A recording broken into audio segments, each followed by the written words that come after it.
Kimi, nasa tamang tao na nga ba? At hinding-hindi na. Mamamali pa ang puso niya.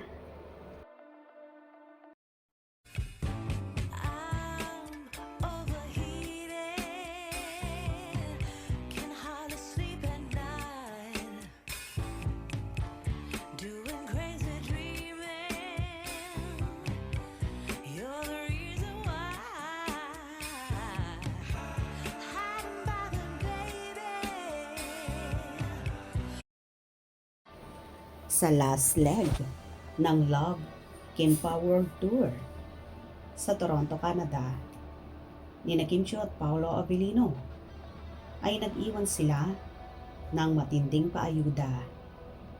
May tinanong kasi ang host sa dalawa kung saan sabay dapat silang sumagot.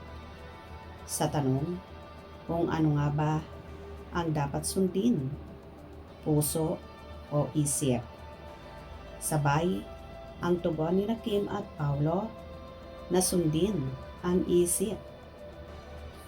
Deklara ni Chinita Princess, kakasunod ko kasi sa puso ko. Minsan, namamali ako. Sana raw this time, tama na. Sabay hampas nito kay Paolo.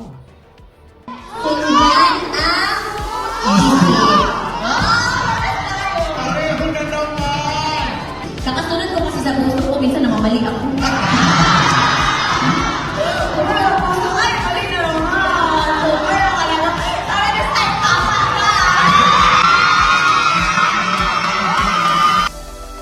Dito na dumagungdong at nagtilian ang mga fanay sa sobrang kilig na para bang kumpirmasyon na iyon na may relasyon ng araw ang Kim Pao.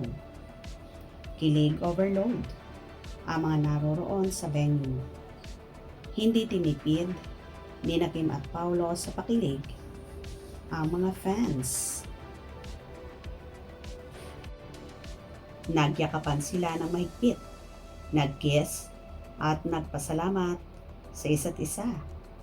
Sinabi ng host na nagtala ng kasaysayan ang Kim Pao dahil sila raw ang kauna-unahang love team na nagkaroon ng matagumpay na world tour.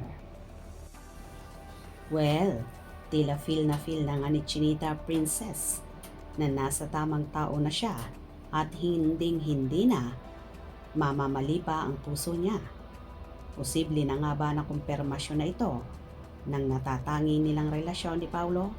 At soon ay wedding bells na ang susunod. Gusto niyo ba yon? Hope you enjoyed. Please subscribe for more info.